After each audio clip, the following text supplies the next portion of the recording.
Welcome to the Slop Temple. We pray this video helps. You start by confirming the device and network.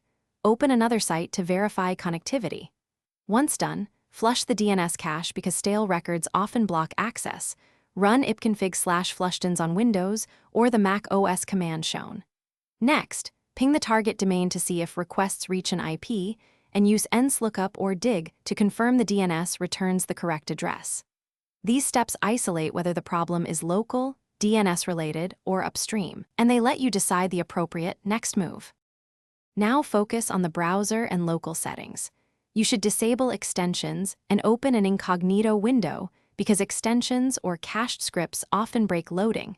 If that fixes it, re-enable extensions one by one. Clear the browser cache and cookies, or try a different browser to remove corrupted assets. Make sure your host's file has no overrides, and check for proxy settings or firewall rules that block the domain. These checks remove common client-side blockers before moving to network or server diagnostics. Finally, address network and server-level issues. Restart the router to clear NAT or DHCP glitches and test alternate DNS providers such as 1, 1, 1, 1 or 8, 8, 8, 8 because ISP DNS can fail.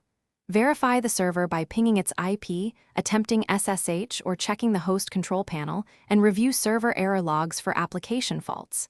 If the site still won't open, try a VPN to bypass routing issues, and then contact hosting support with timestamps, traceroute output, and the diagnostics you collected so they can act fast.